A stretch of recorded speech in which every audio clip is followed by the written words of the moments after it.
Caroline Show, c'est une émission inspirée par l'un des messages de notre président, Faure Essaozi Mnanya Singbe, qui demandait à ce que nous, les femmes, nous soyons là où nous devons être. Autrement dit, prôner l'égalité entre l'homme et la femme. L'émission Caroline Show peut apporter beaucoup à la femme, celle-là qui ignore ses droits, celle-là qui pense que ses droits sont bafoués, celle-là qui pense qu'elle n'est pas là où elle devrait être. L'objectif de ce show, c'est de leur donner la chance et de venir s'exprimer librement sur notre plateau. Nous avions invité plusieurs personnalités qui sont aptes, qui sont bien outillées pour pouvoir défendre leurs paroles, pour pouvoir rester à leur côté. Venant des États-Unis, j'ai fait un peu de la télé. J'ai vu ce que notre télévision offre ici. C'est très bien. J'ai vu des émissions parlant de la femme et un talk show, je n'en ai pas vu. Donc moi, j'ai décidé de faire un talk show, d'ailleurs, premier talk show télévisé chez nous pour faire la différence. C'est ma façon de contribuer au développement de la femme et de notre pays. C'est vrai que ça coûte cher. Vous allez voir la qualité de ce show ce soir et vous allez en dire plus. Jusqu'à l'heure, je n'ai pas de sponsor. Ça vient de fonds propres. C'est vrai qu'il y a la compagnie Sky Airlines qui nous a aidés un tout petit peu. Aussi, aujourd'hui, Caroline Show est parrainé par le ministère de la Femme. Donc, c'est le lieu peut-être de lancer l'appel à des sponsors s'il y a des gens qui veulent bien nous aider à continuer à promouvoir la femme, ça nous aiderait. Caroline Show, c'est un show qui va former, qui va informer, qui va divertir. Je demande à ce que tout le monde puisse regarder ce show pour pouvoir apprendre, pour préserver plutôt la valeur et la dignité de la femme africaine. Le message que je veux apporter à la femme, disons la femme togolaise, à la femme africaine, c'est de leur offrir ce plateau-là pour qu'elles viennent s'exprimer librement de tout ce que leur arrive. Caroline Show a son slogan d'ailleurs qui dit son nom, c'est « Ma dignité n'y touche pas ».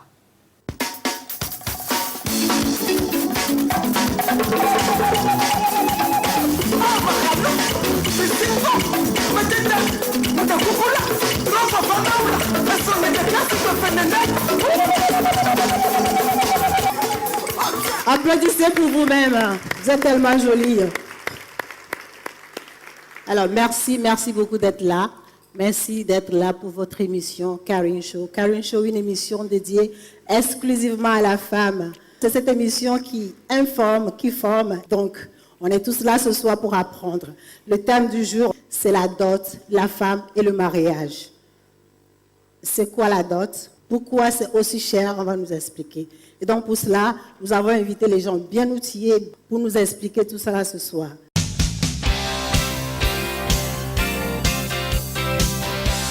Mesdames et messieurs, veuillez accueillir, sous vos applaudissements, Monsieur Essodina Modom Kaba. Il est sociologue, enseignant-chercheur à l'Université de Lomé. Madame Bénédicte Kajika, magistrate. Elle est juge matrimoniale au tribunal de Lomé. Madame Ginette Aguewognon, sociologue. Elle est spécialiste des questions de genre et en développement communautaire. Et enfin, le révérend pasteur Nitredja Kuti, président des églises des Assemblées de Dieu du Togo. Alors avant de continuer, on doit d'abord donner le carton rouge à des comportements qui ne sont pas corrects.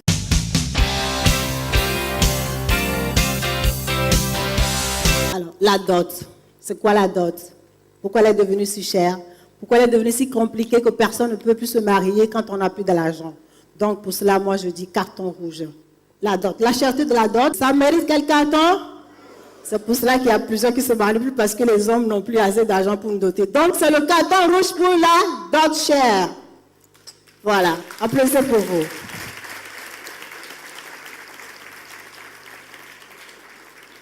Alors, messieurs et dames, soyez les bienvenus. Nous allons d'abord suivre le portrait d'une dame spéciale qui a fait tout pour réussir malgré son handicap.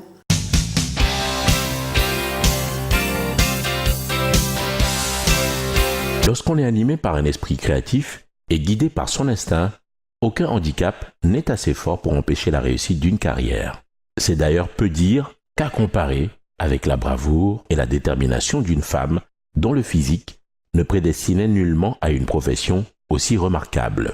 Madame Akoko Folibé, connue sous le nom de Crédania. J'ai eu l'idée à apprendre la couture lorsque j'ai eu mon CPD en 1989. Bon, après ça, mes parents ont décidé que je continue l'école, mais ma mère, elle m'a conseillé d'aller apprendre la couture.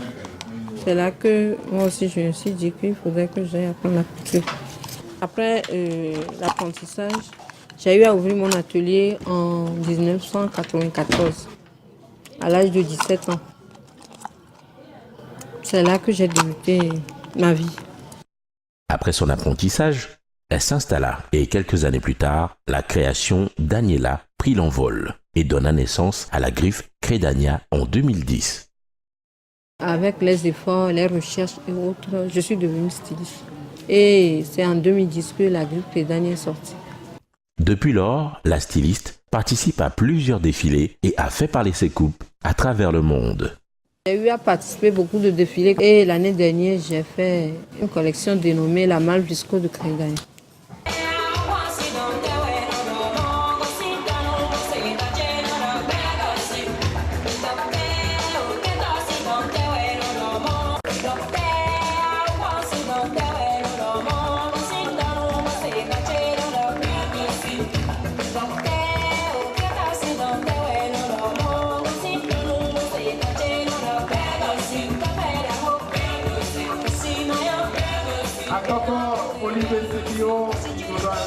Ce soir, merci à toi.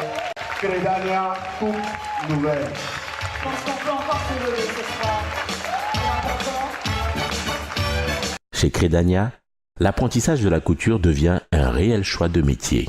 Je dois dire que la couture, c'est une passion pour moi. J'adore la couture, j'adore m'habiller et tout ça. Et donc, c'est pour cela que je me suis lancée dans cette formation-là. Je dois dire qu'il n'y a pas tellement de critères.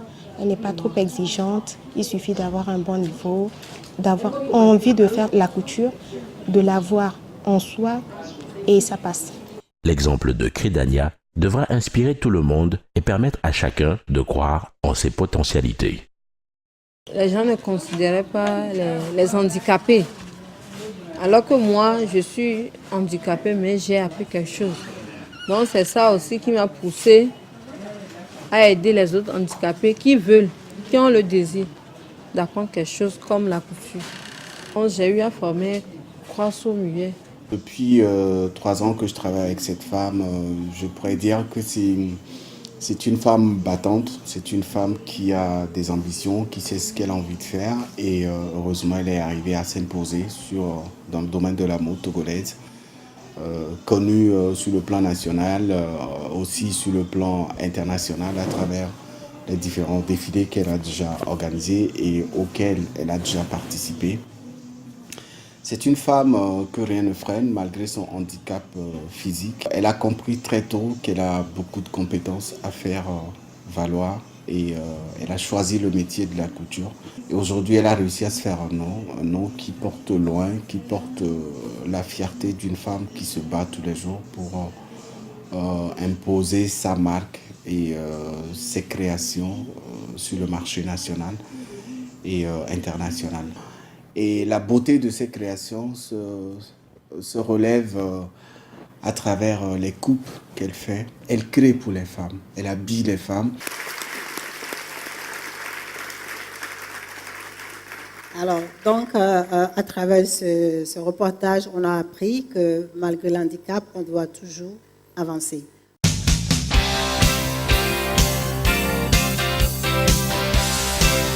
Ma première question va à mon sociologue. Qu'est-ce que c'est que la dot? Je dirais la dot, quand on la prend comme cela, je suis tenté de dire qu'elle n'a pas de définition, mais plutôt des définitions. Tout dépend des contextes. La façon dont nous observons la dot en Afrique, elle n'est pas la même en Occident, par exemple.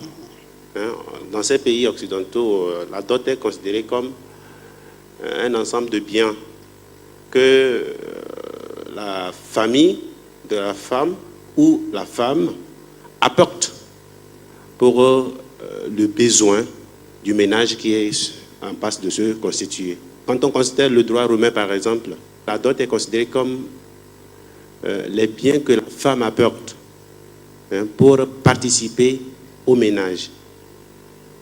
Mais le code civil français, par exemple, duquel nous avons hérité notre code de droit togolais, considère la dot comme ce que la femme apporte, non pas pour le ménage, mais pour les charges du mariage.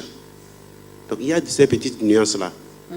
En Afrique, la dot, ce n'est pas la femme qui apporte, mais c'est plutôt la famille ou le prétendant qui apporte des biens ou même des services au profit de la fille ou de sa famille ou de celui ou celle qui a autorité sur elle. Moi, j'ai lu quelque part, la dot signifie cadeau. Alors, depuis quand ce cadeau est devenu obligatoire avant d'épouser une femme? Il y a au moins 3 assertions qu'on peut considérer. La dot est quelque part considérée comme le prix de l'acquisition de la femme. Là, c'est comme si la femme était un bien marchand, m'excusez le terme, que le prétendant, celui qui veut l'épouser, doit apporter pour pouvoir l'acquérir. Quand on vient vers le sud, comme vous avez demandé, si ce n'est pas forcément les mêmes choses.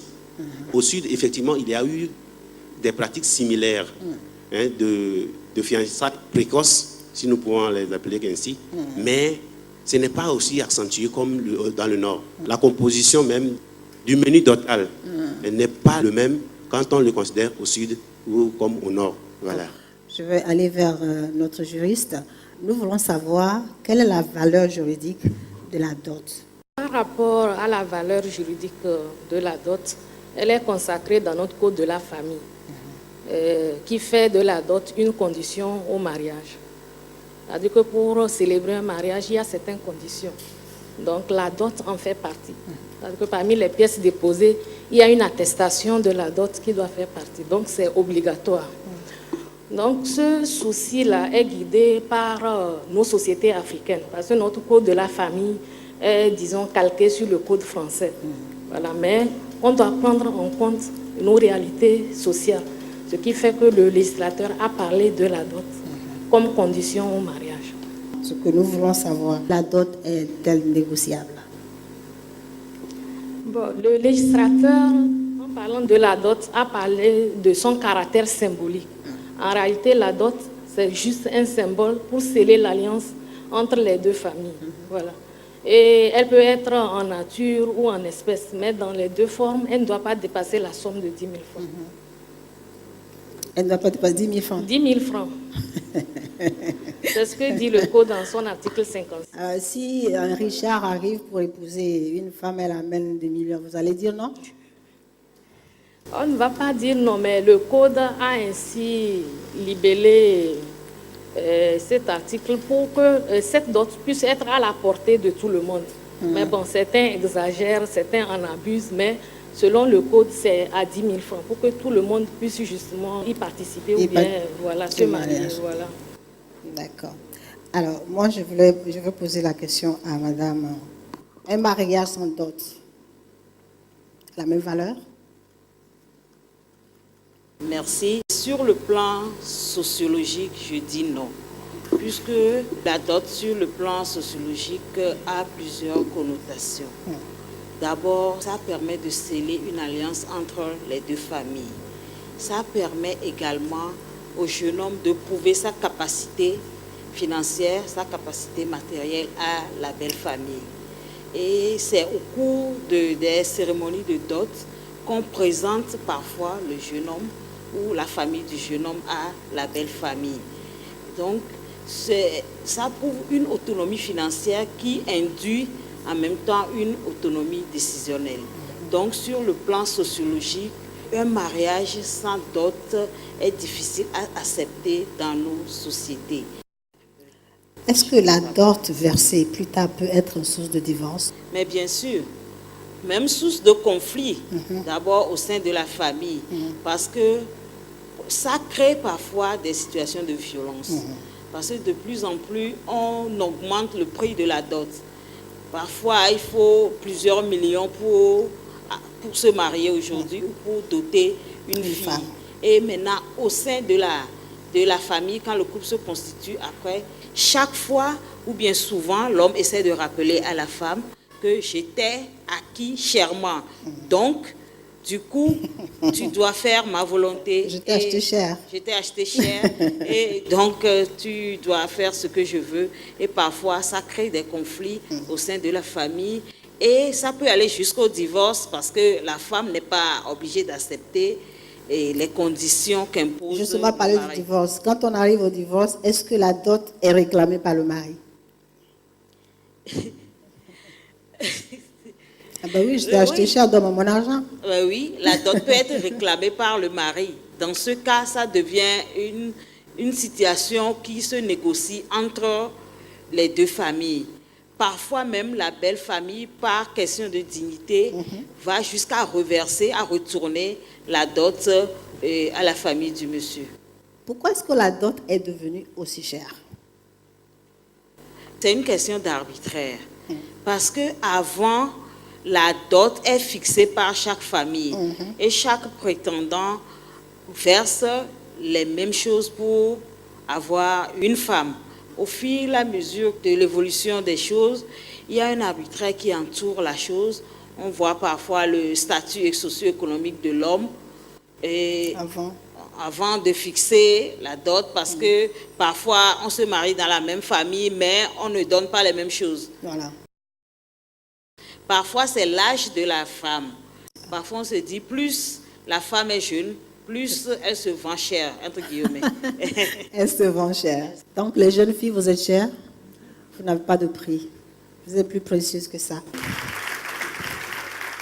Fondamentalement, c'est une question de récupération de la dot par une certaine classe sociale. On est tenté de penser que c'est ceux qui sont riches qui incitent à cela. Ce n'est pas forcément ça. Il y a des deux côtés. Pour ceux qui sont d'une certaine classe sociale aisée, le désir de paraître. Je suis un cadre de l'administration, je suis intellectuel, je suis ici, voilà. Je ne peux pas me permettre d'aller tenir devant une famille avec des biens d'une valeur de 10 000. Ça ne me représente pas. C'est comme si ça ne m'honore pas. Ça me Mais la femme n'a pas de prix, c'est ça le problème. Effectivement, ce n'est pas une question la femme n'a pas de prix. Et jusque-là, si jamais beaucoup, ce n'est pas forcément pour la femme. D'abord, mon image. C'est ça souvent. Son image. Ils veulent préserver une certaine image de leur personnalité. Ils veulent, à travers la dot, accroître leur notoriété, je ne sais pas, pour qu'ils se fassent voir. Et parfois, ce sont ces mêmes gens, quand la femme rentre chez eux à la maison, ils n'arrivent pas à s'en occuper et c'est des problèmes. Donc, voilà, c'est un peu contradictoire. Bon, là, c'est les conséquences. La cherté de la dot n'est pas un handicap maintenant pour le mariage pour les jeunes filles. Oui, aujourd'hui, on constate que de plus en plus de jeunes ont des difficultés à s'engager dans le mariage. La dot en est une cause. Si on met le coût de la dot à 2 millions, à 3 millions, alors que le taux de chômage devient de plus en plus élevé dans notre pays, donc, du coup, les jeunes garçons ont des difficultés à s'engager dans le mariage. Et ce qui est grave, la dot va jusqu'à perdre sa valeur sociologique.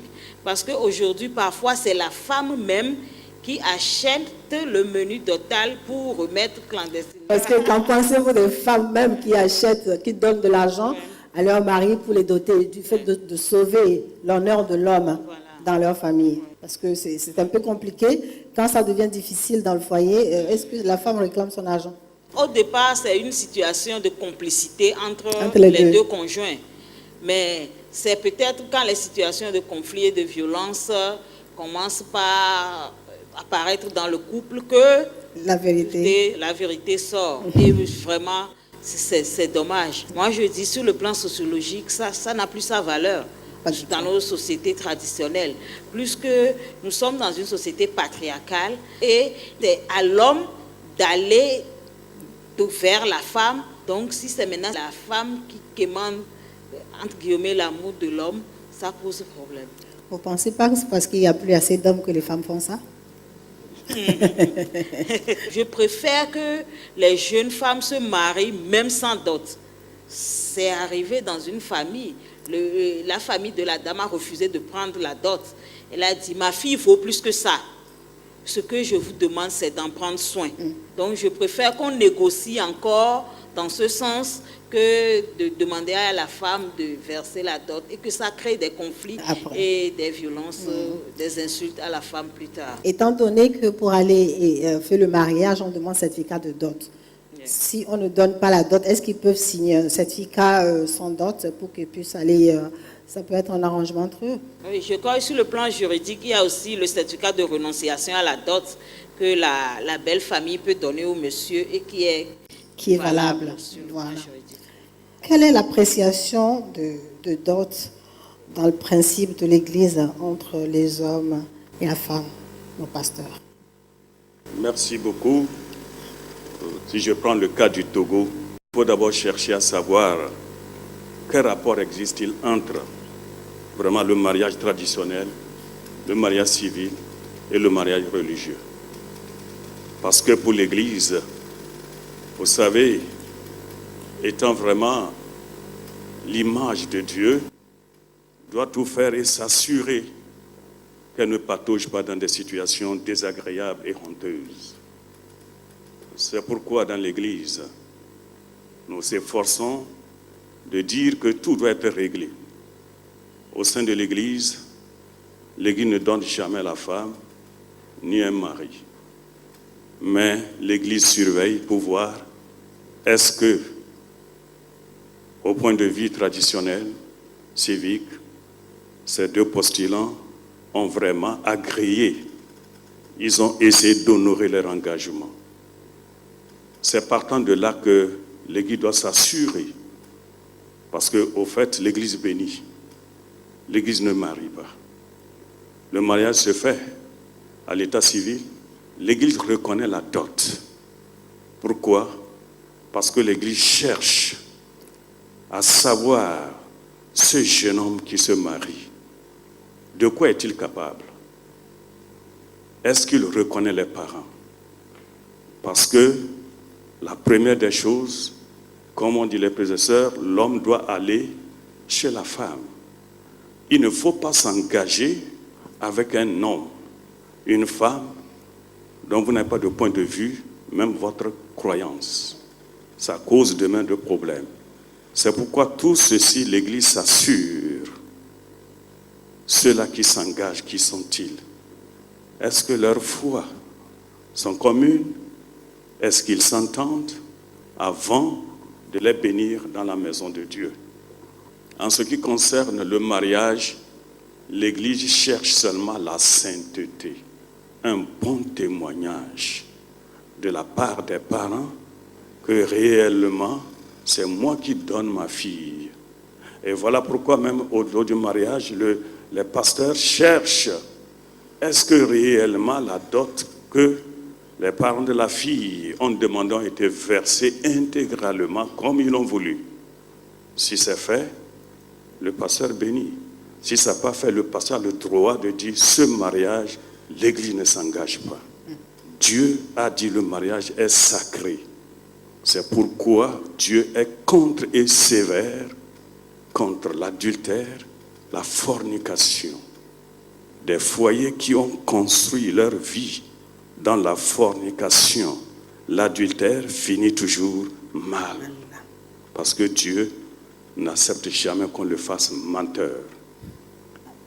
C'est pourquoi, quand même un jeune homme et une jeune fille, peut-être que je m'en vais trop loin, mais c'est ça, quand ils se sont déjà connus sexuellement, c'est pas la peine de tromper les gens.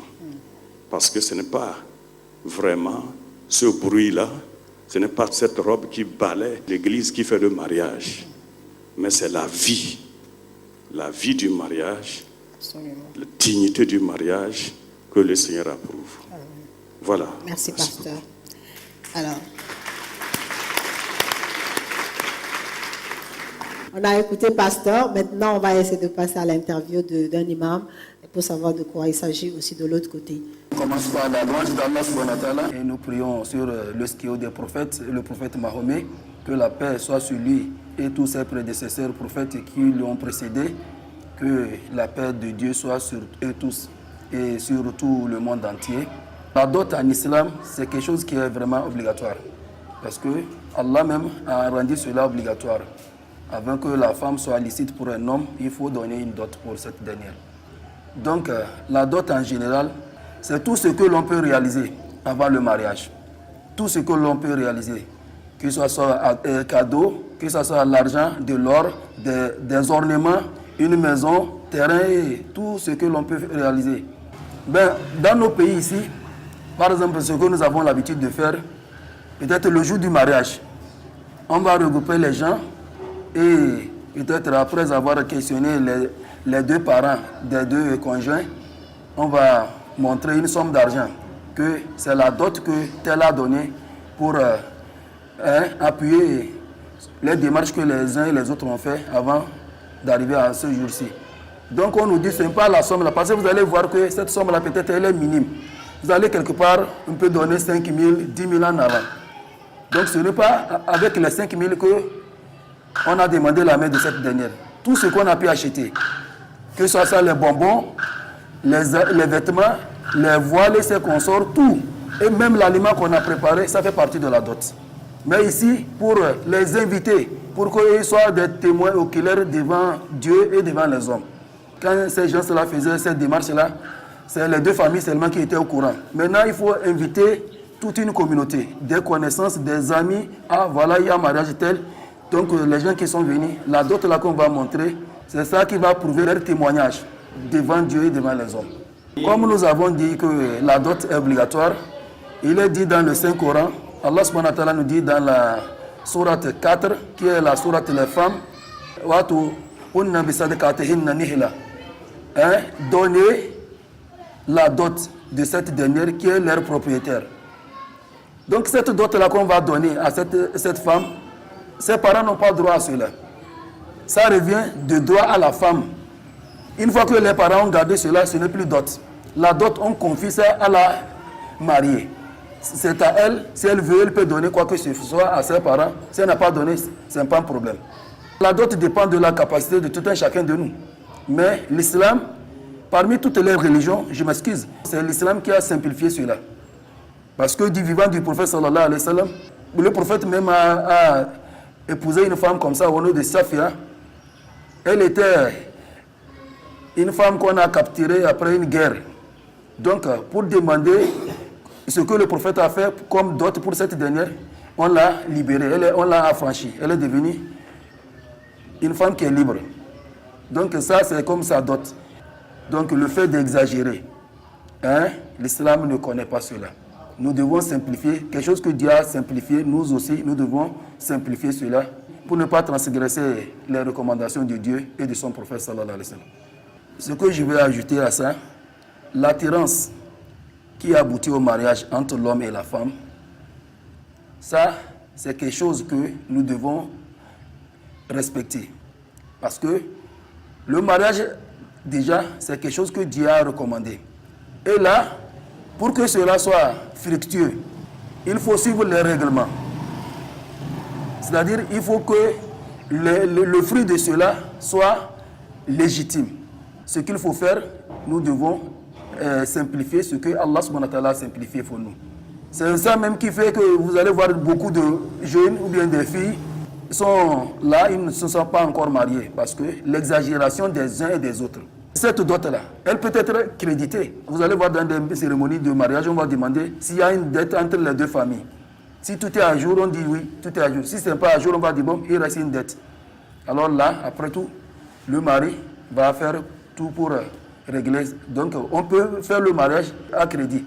Admettons deux personnes qui s'aiment et que nous sommes en train de retarder leur union. S'ils font de l'adultère, le péché revient sur qui? Sur nous, qui sommes en train de serrer ou bien compliquer la situation pour ces gens-là. Donc, que Dieu nous aide tous dans ce sens. Alors, vous avez compris ce qui se passe de l'autre côté, chez les musulmans, comment ça se passe chez eux, le mariage. Qu'est-ce que vous en pensez? Qu'est-ce que nous en pensons? Parce que c'est tout ce qu'il a décrit, c'est foncièrement fondé sur la religion musulmane, sur l'islam. Donc, et effectivement, la principale des choses que j'ai pu tirer de cela, c'est qu'il plaide pour la simplification de la dot. De la dot, oui. C'est un aspect très, très important parce qu'au jour d'aujourd'hui, si le mariage devient de plus en plus difficile, c'est quelque part lié à cette question de la dot, où on demande des choses beaucoup plus que impossible, ce qui est nécessaire. Si la femme elle-même, elle disait aux parents, non, je ne veux pas que mon futur mari paye telle somme, parce que les filles veulent se marier. Le problème reste l'argent de leur futur mari. S'ils n'arrivent pas à trouver, mais la fille aime son mari, eh ben, elle peut intervenir auprès de ses parents pour dire non, moi je ne veux pas qu'on donne autant d'argent pour moi, je veux retrouver mon mari, si vous ne voulez pas, j'y vais sans dot. Voilà. Ça peut se faire. Je crois que ça doit pouvoir se faire. La majorité des jeunes Togolais, ce qu'ils souhaitent, c'est que la dot soit négociable. C'est-à-dire que vous vous entendez d'abord entre vous en tant que prétendant, fille et garçon, et la fille voit mes capacités en tant que garçon, et vice-versa. Maintenant, nous nous convenons si c'est possible ou pas de payer la dot. Et maintenant, c'est en accord avec la fille et avec sa complicité que je pourrais négocier dans sa famille. Si on s'entend, ce n'est pas vraiment la dot qui est quelque chose, mais c'est la parole donnée. Donnée, oui. Pasteur, vous venez de suivre ce que l'imam venait de dire tout à l'heure. Qu'est-ce que vous avez à dire? Je crois que, comme on a dit, la simplicité, merci beaucoup. En tout cas, la juge vient de me dire que c'est 10 000, on ne savait même pas. Nous allons prêcher maintenant dans l'église. Avant de revenir chez Madame la juge pour savoir exactement sur quoi vous avez basé ces 10 000 francs, je vais d'abord aller chez Madame pour avoir son avis de ce qu'on venait de suivre. Je crois que je m'inscris dans la même dynamique. Et ce qui m'a surtout intéressé, c'est que l'imam a dit que la dot doit être versée à la future mariée. C'est à elle que doit appartenir Pas à la des dot, parents. pas à des parents.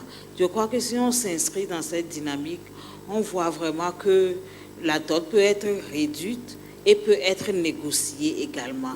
Parfois, ce qu'on constate, c'est qu'on privilégie plus la famille de la femme. Et c'est ça qui, parfois, augmente le coût de la Sans même tenir compte de l'intéressée elle-même. De l'intéresser elle-même. Il ne faut pas oublier le foulard des tantes, il ne faut pas oublier l'argent des tantes, il ne faut pas oublier ci, il ne faut pas oublier ça. Et c'est ça qui fait que parfois, le coût est augmenté. Sur quoi on a basé cette histoire de 10 000? Les 10 000 signifient quoi?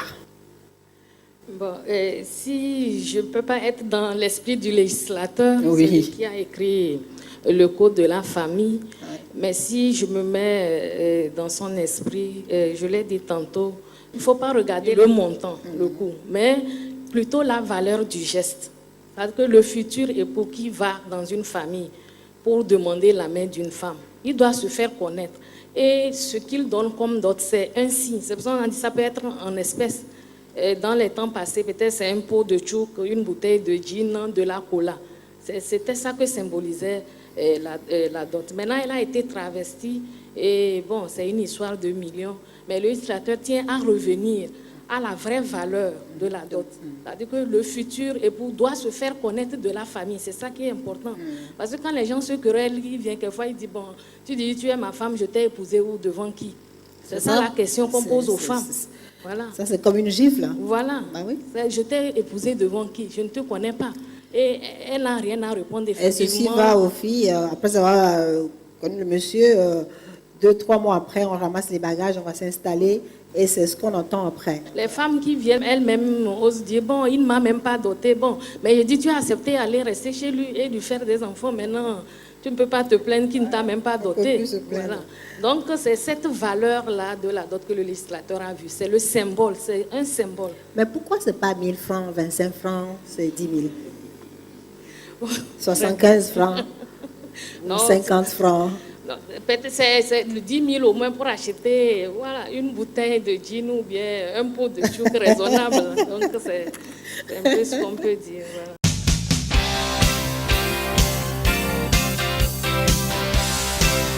La majorité des familles à Lomé, au Togo, croient que c'est après avoir acheté toutes les choses et qu'on dépose une somme de 10 000 francs sur ça, et c'est ce qui fait la dot. Alors que, normalement, le total, c'est à 10 000 francs. Voilà. Qu'est-ce que vous faites concrètement pour... C'est-à-dire qu'on n'est pas sensibilisé. On fait quoi pour éradiquer cela? Merci. Effectivement, je pense qu'il se pose un problème de sensibilisation et de vulgarisation du code de la famille. Et je pense qu'il va falloir vraiment faire une sensibilisation par rapport à ce problème de dot pour dire aux gens, en réalité, c'est comme ça doit se passer. Bon, mais si quelqu'un en connaissance de cause veut outrepasser pour montrer qu'il a de l'argent, je pense que pour le moment, il n'y a rien qui soit prévu. Mais avec l'évolution, je pense que les États africains doivent légiférer dans ce sens-là pour ramener les gens à la raison. Les filles ont tendance à croire que le mariage serait une solution économique. Le mariage est une solution au problème économique pour les filles. Oui, pour les filles qui ne veulent pas travailler. L'autonomie décisionnelle vient de l'autonomie financière. Je demande à mes sœurs de vraiment se mettre au travail. Le mariage, ce n'est pas une solution au problème économique. J'aimerais demander si c'est la somme de la dot qui fait la dignité de la femme ou c'est le mot dot qui fait la dignité de la femme. Bonne question. Tout le débat écarte déjà la quantité et la valeur financière ou voilà, matérielle de la chose. Ce qui est important, c'est le symbole. Mais ce n'est pas ce qu'on amène, la nature de ce qu'on amène ou la valeur de ce qu'on apporte. La dot, c'est bien, le mariage, c'est bien, mais pour aller au-delà de ça, comment on doit faire pour perdurer le couple qui vient d'être marié? Le foyer, c'est quoi? Le mariage, c'est quoi? C'est se compléter. Si le mariage est basé seulement sur la sexualité, la procréation, ce mariage ne peut pas durer. C'est au-delà. Quand Dieu a dit qu'il n'est pas bon que l'homme soit seul, c'est pour le compléter. C'est pour qu'ensemble, on vive, on se partage les douleurs, les peines. Mais c'est quand on pense seulement à notre propre intérêt, l'égoïsme, ça ne peut jamais fonder le foyer. Non. Merci beaucoup pour la réponse. Et on va entendre ce que les autres ont à dire de tout ça. En réalité, la dot en elle-même n'est pas un problème en fait. C'est une bonne chose parce que avec la dot, ça valorise la femme. Mais au-delà de cela, c'est quand ça devient maintenant un fardeau pour le conjoint que ça pose problème. Sinon, la dot en elle-même, plutôt, c'est une très bonne chose. Et puis ça fait que la fille qui a été dotée, c'est tout juste pour dire que bon, tu es une perle rare, qu'il faut valoriser, qu'il faut chouchouter. Bon, ça c'est une très bonne chose. Mais c'est quand on dépasse les bords, on dit qu'il faut amener des bœufs, il faut amener des quoi, que ça devient un poids pour la société en fait. La dot avant le mariage, c'est très très intéressant du fait que bon, la fille qui veut se marier aura l'honneur dans ce foyer. La fille qui s'intéresse à se marier à ce dernier doit faire venir ce garçon dans sa famille. C'est de là qu'on lui propose la dot. À propos de la dot, la fille, elle est recommandée de ne pas revenir en famille parce qu'aujourd'hui tu nous quittes. Et tous les conseils des deux côtés, elle les acquiert.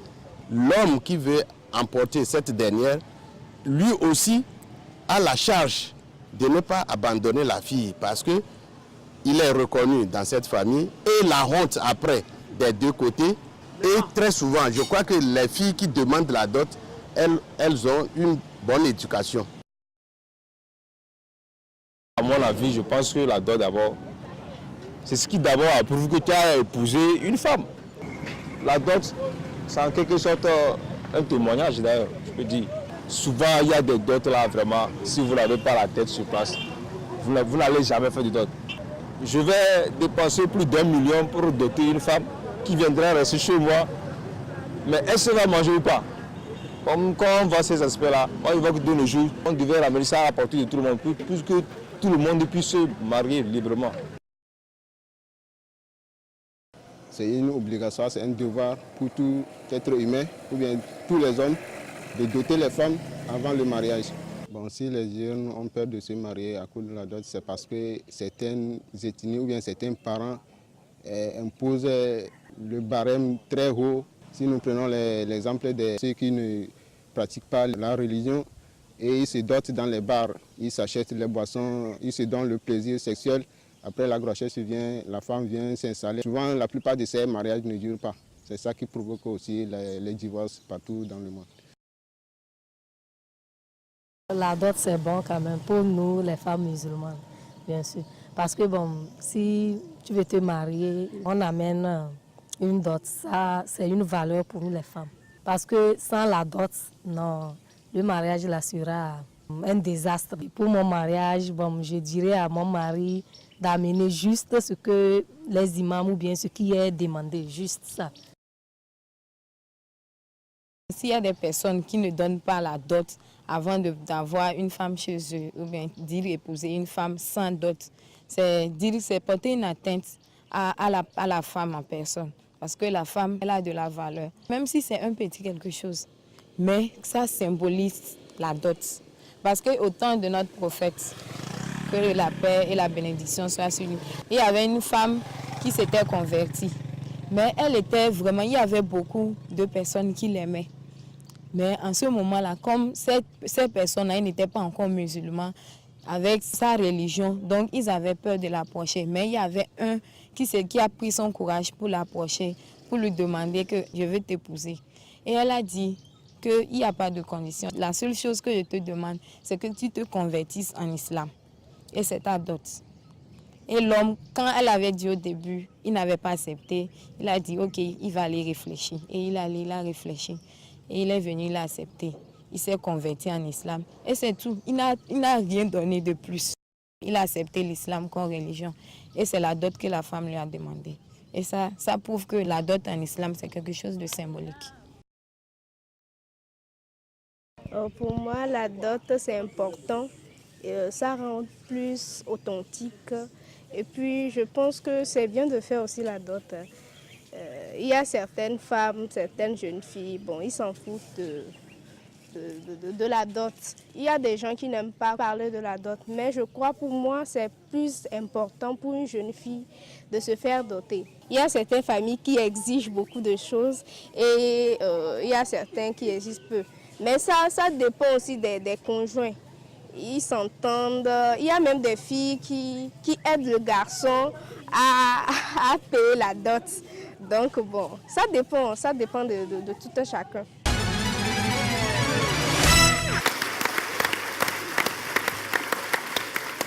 Donc, si je comprends bien, tout a été dit. Si vous avez des conseils à donner aux jeunes filles, surtout les jeunes filles qui sont là, qui ont des petits fiancés, ne partez pas chez eux, hein, il faut qu'ils vous dotent. Donc, je demande à ceux que vous leur donnez des conseils pour leur future vie. La femme, en réalité, elle n'a rien à gagner en payant très cher pour elle. La première des choses, c'est l'amour. Si vous vous aimez, le bien là, on doit le minimiser au plus fin possible. Les filles, j'espère que vous avez compris. Si j'ai vraiment un conseil à donner aux jeunes filles, c'est vraiment qu'elles préservent leur dignité. Préserver la dignité, dans un premier temps, s'assurer que l'homme aille vers la famille de la femme pour véritablement demander sa main. Et dans un second temps, vraiment célébrer le mariage civil. Parce qu'il est très important et c'est lui qui peut protéger en cas de problème. Vous pouvez rester chez un homme, faire 3, 4, même 10 enfants. Tant qu'il n'y a pas le mariage, s'il y a problème, la loi ne peut pas vous protéger. Vous êtes comme une concubine, c'est une maîtresse, une copine jusque-là.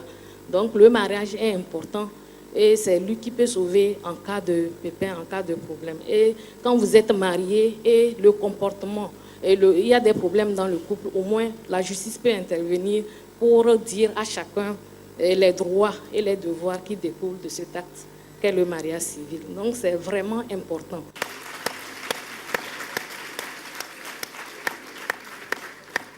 Moi, les conseils que j'ai à donner, quelles qu'en soient les situations, que tu es femme, garde ta dignité.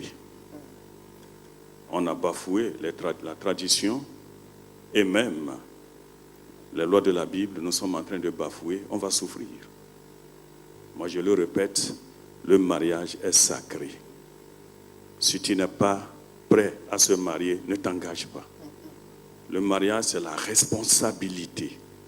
Toi, homme, si tu sais que tu ne peux pas prendre la responsabilité, laisse l'enfant de quelqu'un tranquille. Voilà. Nous prions pour les jeunes filles, nous prions pour les jeunes garçons. C'est dur, mais gardez votre dignité et Dieu va vous protéger. Dieu donnera chacun sa femme si on se garde pur. Amen. Merci. Amen.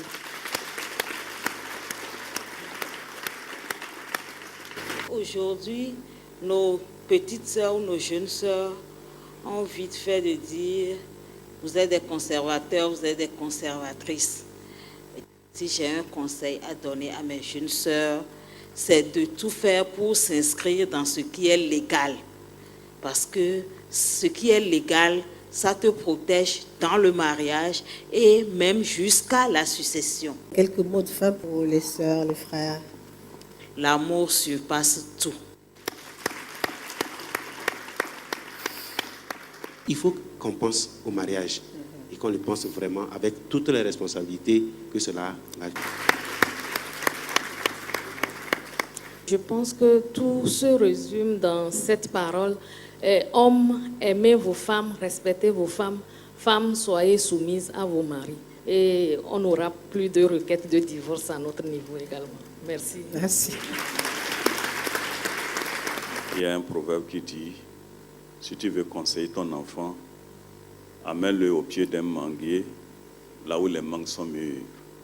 Si tu es assis et tu conseilles, et que la mangue tombe, il s'en va prendre, sache-le que tu peux tout faire, tu ne peux pas le récupérer. Mais si les mangues tombent, mais il t'écoute, tu vas le repêcher. Donc voici le manguier mûr, les jeunes filles ont entendu, les jeunes garçons ont entendu, s'ils sont assidus, Dieu va les aider, ils vont bâtir leur foyer heureux.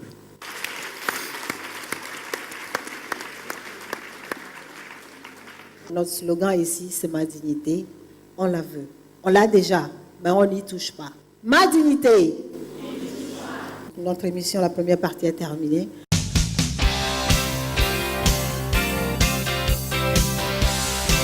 Après les USA, Londres, Paris, le cabinet d'esthétique Carrington implante son professionnalisme au Togo, à Lomé. Avec plus de 30 ans d'expérience, découvrez les services du salon le plus équipé de la place. Offrez-vous toute une gamme variée de soins pour la beauté des pieds et des mains, les soins du visage et du corps, le relooking et même la consultation consistant à l'analyse complète de la texture de votre peau. Carrington vous donnera des conseils pratiques pour vos entretiens nutritionnels. Pour votre beauté, Carrington met à votre portée des produits haut de gamme et de qualité, des appareils venus des USA, ainsi qu'une salle de gym, de machines performantes. Téléphone 22 30 28 99. Carrington, le choix de la séduction et du bien-être.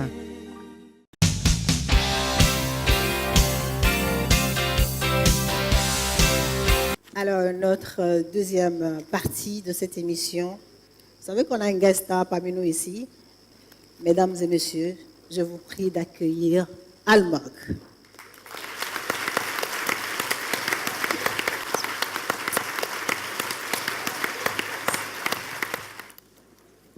Alors, Almog, comment ça va? Je vais bien, et vous? Je vais très bien. Et le charmant public qui est là ce soir? Alors, vous avez tout entendu? Oui. Vous étiez là-bas? Oui. Ça vous concerne aussi? Qu'est-ce que vous en pensez? Je crois que la pratique de la dot, c'est une pratique qui s'inscrit au fait entièrement de nos pratiques, et que ce soit sur le plan religieux, traditionnel ou même légal. Elle a tout à fait son sens à mon avis, parce que la femme, en quittant sa famille pour aller habiter à Vihan, avec l'élu de son cœur, c'est quand même nécessaire ce symbole de dot-là pour signifier la bonne volonté de l'homme qui qui s'engage à prendre soin de celle qui devient sa femme. Donc, en trésor, ça se mérite et donc ça vaut une bonne dose de dot. Très bien. De ta part, les grands venaient de parler. Quel conseil avez-vous à donner à ces jeunes filles? Je crois que je ne serai pas la mieux placée parce que je suis aussi jeune fille. Je suis encore célibataire sans enfant. Oh là hein?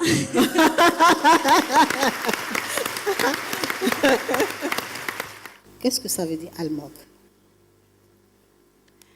Almok, c'est d'abord mon nom d'artiste et mon nom aussi à l'état civil.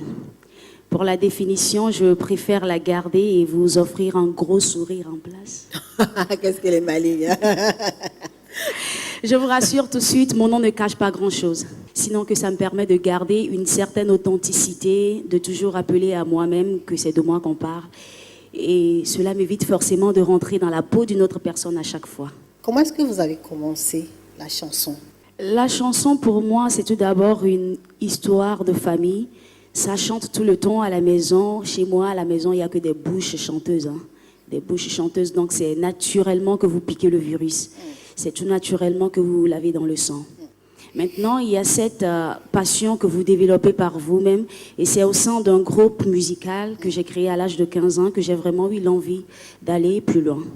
Donc, sur le chemin, j'ai rencontré un maître de chant qui a voulu perfectionner ce talent-là. Et l'aventure est passée par le classique. Et il y a 4 ans, j'ai vraiment décidé d'en faire un métier sur les conseils de plusieurs amis qui trouvaient que je pouvais réussir dans ce domaine-là. Et c'est après un an que vous avez découvert la chanson Le Mariage, qui a marqué vraiment le début de ma carrière professionnelle. Quand on dit Almok, à quel genre de musique on fait allusion? Almok, c'est la diversité musicale qui part du rythme and blues et qui s'ouvre sur beaucoup de musique du moment où c'est la bonne sonorité. Depuis quelque temps, je brouille un peu les pistes avec du Goïta. Moi, je me dis que dans ma carrière, il y a une certaine richesse musicale. Avec la même passion que j'ai servi le R&B, je servirai ces musiques-là. Donc, ne soyez pas surpris de me voir un beau matin vous servir de la salsa. Un mot à l'endroit de vos fans. Je le dis toujours, sans les Togolais, sans ces personnes-là, je ne serais pas ici, ma carrière ne serait pas là. Et j'arrête pas de leur dire un grand merci. Merci à tous ceux qui aiment la musique de Almok. Merci à tous ceux qui aiment la musique togolaise. Parce que c'est eux, au fait, qui font de moi Almok. J'aimerais dire juste en particulier aux femmes et aux filles, on reste point levé. Vous avez compris là? Point levé, hein? Alors, un acapella, Almok. Kwa loiji, beji, doudou, aleji, eleji, point levé, yelaiko. Kwa loiji, yoniko, woblombe, yelaiko. Bravo.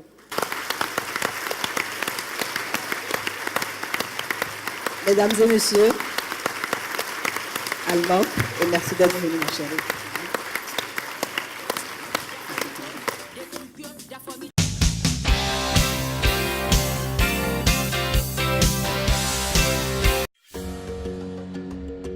Nous avons choisi de faire de l'Afrique un pays. L'ambition, la nôtre, c'est de relier l'Afrique de bout en bout. De rassembler les peuples, les cultures, de promouvoir le tourisme, les affaires, les coopérations bilatérales. Nous vous embarquons et vous acheminons en une journée sur notre réseau. La qualité de nos services, notre ponctualité, notre régularité et professionnalisme sont les valeurs qui nous définissent et qui font et feront de vous l'un de nos meilleurs clients. Si vous avez déjà posé la question, vous y avez déjà répondu. Nous, c'est Askai, la compagnie panafricaine.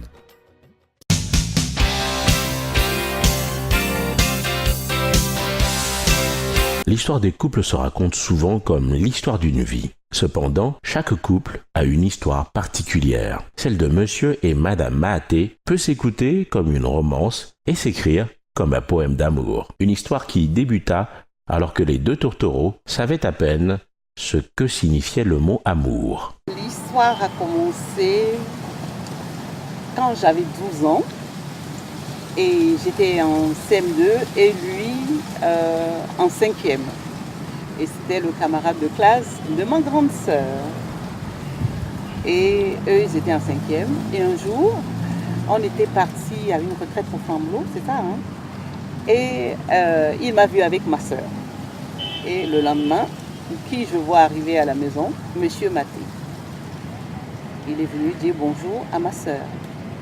Et tout le monde a vu, a dit, bon, enfin, c'est pour la grande sœur. Il est reparti.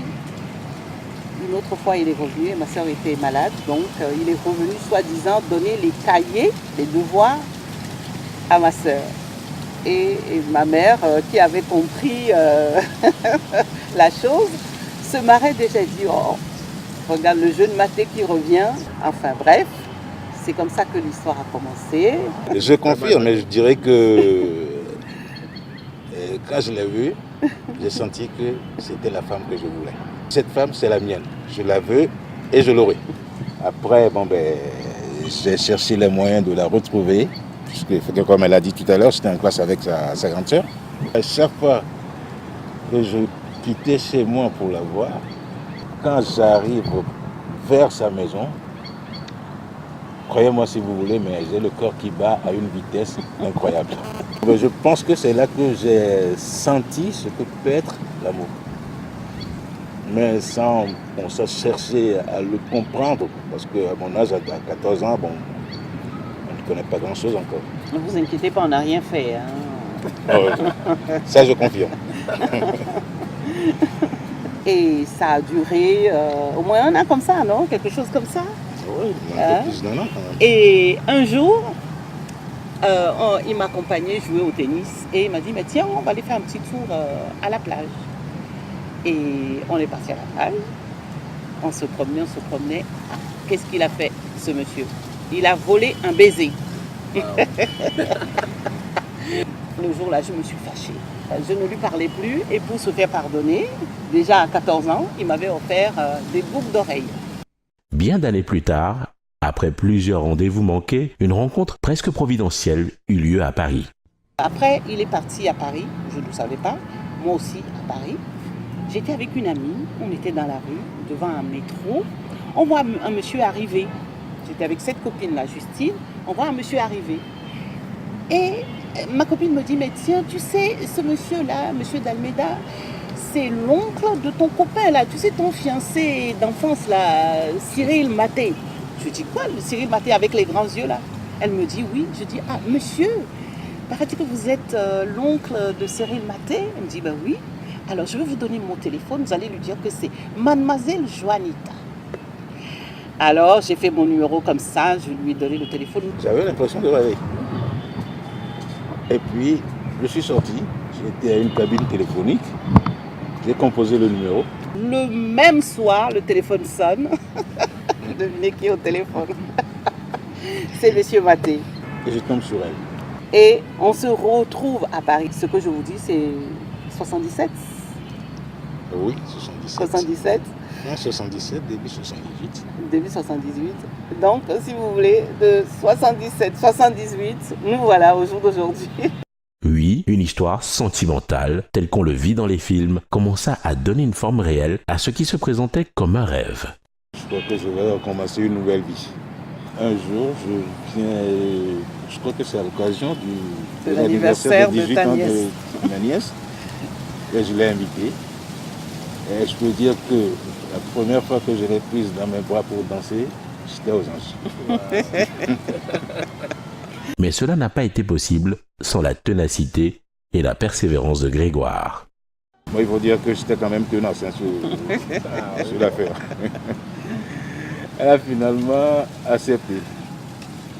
Donc, on s'est installé. Et ça, c'était dans les années 79. 79, oui. Après 3 ans à peu près de vie commune, elle me demande, ben, chérie, et si on se mariait? Je la regarde, je dis, ben, ça t'a pris comme ça? Elle me dit, ben oui, pourquoi pas? Je dis, ben, si tu le souhaites, allons-y.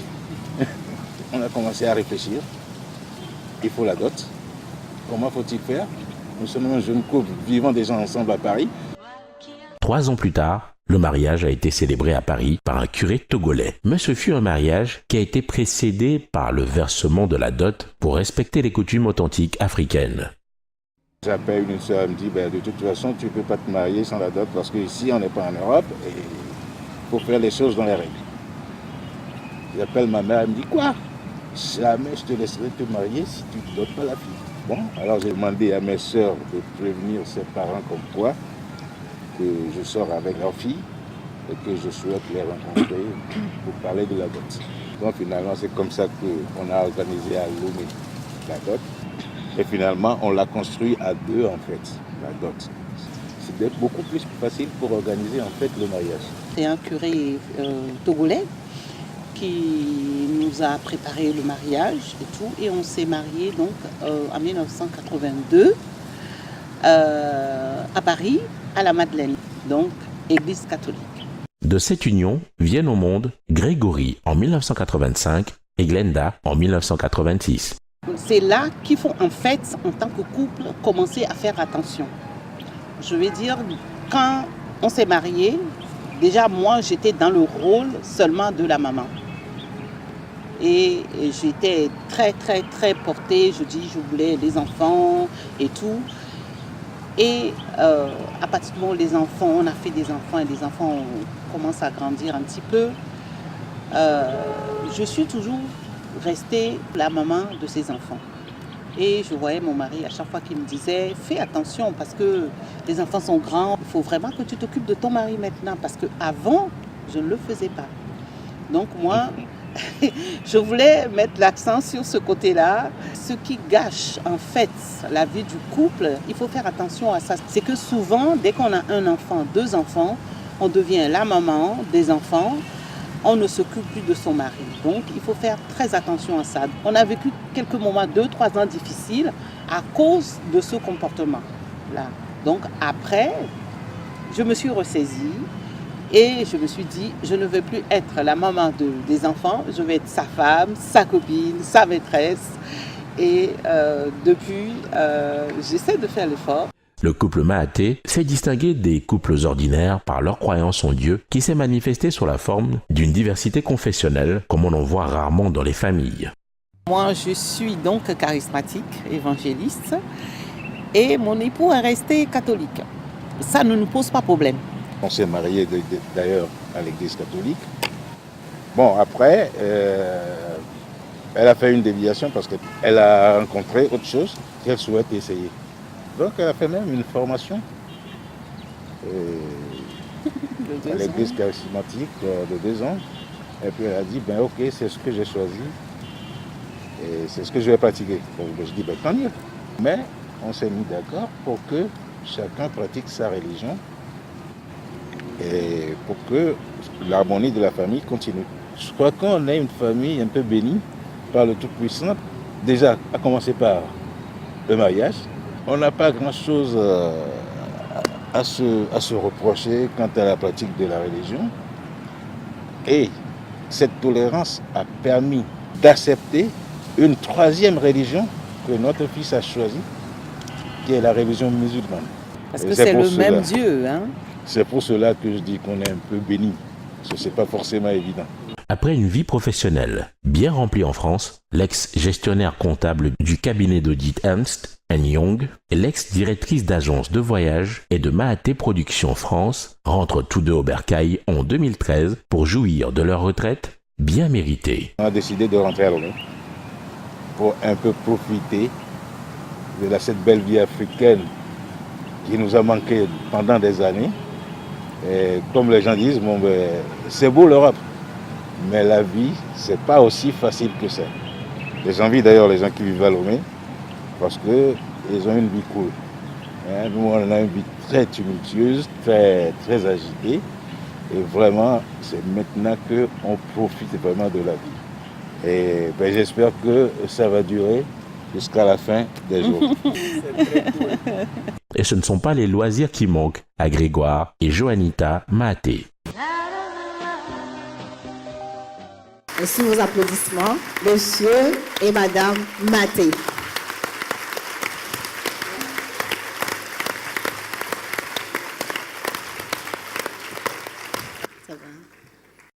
Alors, voilà Madame Maté. Il a volé quoi? Le voleur de baisers. Quel était votre premier mot d'amour à l'endroit de votre femme?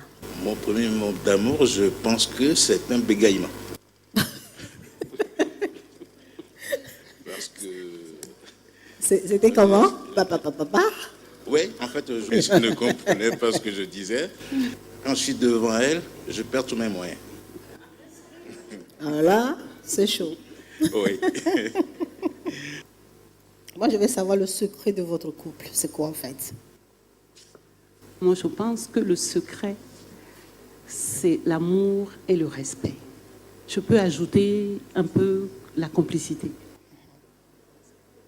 Ce que je ne veux pas me faire à moi-même, je ne peux pas le faire à mon époux, parce que je l'aime comme moi-même. Monsieur Maté, a toujours été un bon époux? Il a essayé. Bon, je ne peux pas dire c'est à 100% un mari exemplaire, mais bon, il a essayé et je peux dire, si je dois le noter, je le noterai à 99. Waouh! Ah là, il est gonflé, hein? Je crois que je vais voler encore un bisou ce soir. Vous avez vu, non? Alors, je vous pose la même question. Madame a été toujours une bonne épouse? Oh, très très bien, une bonne épouse, je dirais même une épouse qui m'a totalement comblé. Parce que quand vous partez...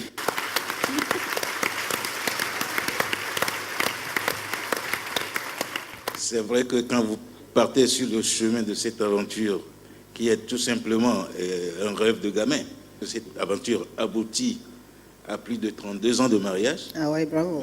Vous vous dites, bravo. Elle est bonne épouse, effectivement. Elle est bonne épouse. Maintenant que vous êtes tous les deux amoureux, moi je ne sais pas qui est plus amoureux, mais entre vous deux, qui est plus amoureux? Oh, je crois qu'il n'y a pas photo, hein, c'est moi. C'est vrai? Il a dit la vérité là? Non. Ou c'est vous? C'est moi. Ah ben c'est bien quand on se discute l'amour comme ça, le degré d'amour, moi j'adore. Mais ça c'est une bonne chose. Voilà. Je comprends que vous êtes de deux différentes religions. Comment ça se passe? Je pense qu'on est tolérant et j'essaye de le comprendre et il essaye de me comprendre. Pour ce qui me concerne, moi, je n'ai pas choisi de religion, hein, je l'ai hérité en quelque sorte. Donc, elle a eu l'occasion de faire un choix. Elle a fait un choix, ça lui convenait parfaitement. Je dis, bah, ok, basta, vas-y. Si madame était musulmane, vous l'aurez épousée? Ouais, je pense que ça ne me poserait pas de problème parce qu'en fait, c'est pas sa religion que j'ai trouvée avant. C'est elle. C'est elle. Et en ce moment, si elle disait, vous allez être musulman avant de l'épouser, comment est-ce que vous allez faire? Oh, ben, je suis un kamikaze, moi, hein, j'y vais. Hein. Ah oui? Ah oui, je me reconvertis tout de suite. Il n'y a pas un couple parfait. Il doit avoir un défaut. Le défaut de votre mari, c'est quoi? Alors, son défaut, c'est un râleur. Oh? Un râleur. Tout le temps? Il veut bien manger, il ne veut pas m'accompagner à faire les courses. Bon. Il veut pas? Non. Oh. Les courses, il ne fait pas de courses avec moi. Ou s'il le fait, c'est 15 minutes. Il est fatigué. Il est fatigué. C'est ça son défaut. Oui. Ça son défaut. Il est exigeant, c'est-à-dire, enfin, il est méticuleux. C'est-à-dire, il n'est jamais satisfait. Il faut que ça soit bien fait. Voilà. Mais dans tout ça, il vous aime. Défaut de madame, c'est quoi? Son défaut, ben, je vais lui retourner la balle.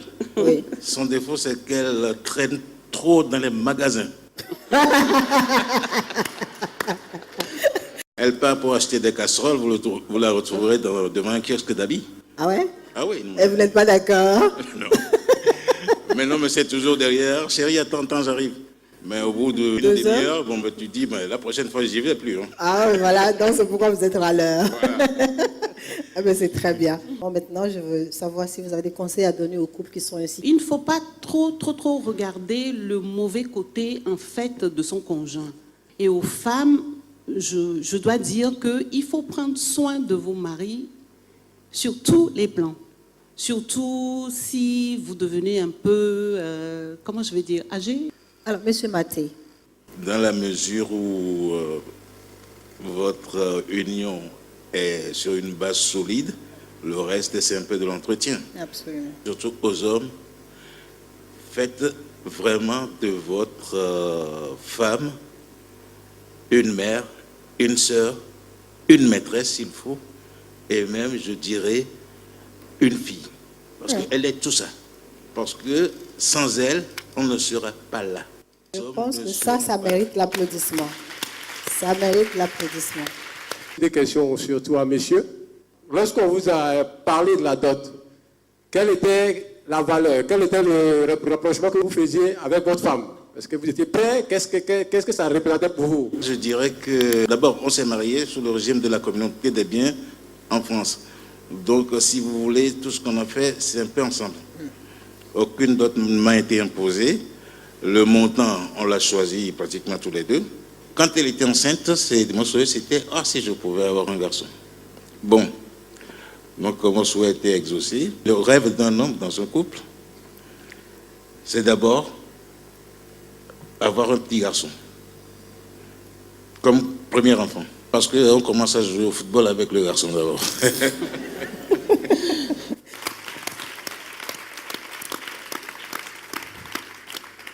Donc, monsieur et madame Maté, le voleur de baisers, voilà votre coupe de champagne qui arrive. Sous vos applaudissements, s'il vous plaît. Merci. Depuis longtemps, je t'ai cherché.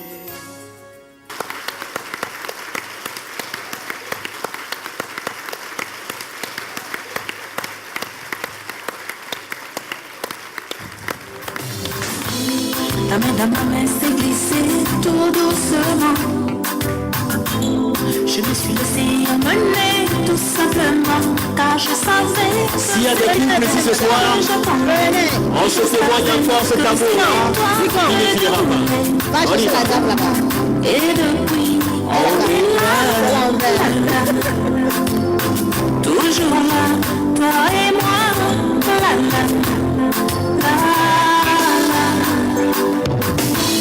Emporté par ta magie, par ces mots que tu m'as dit, et j'ai bien vite compris, j'ai pas choisi.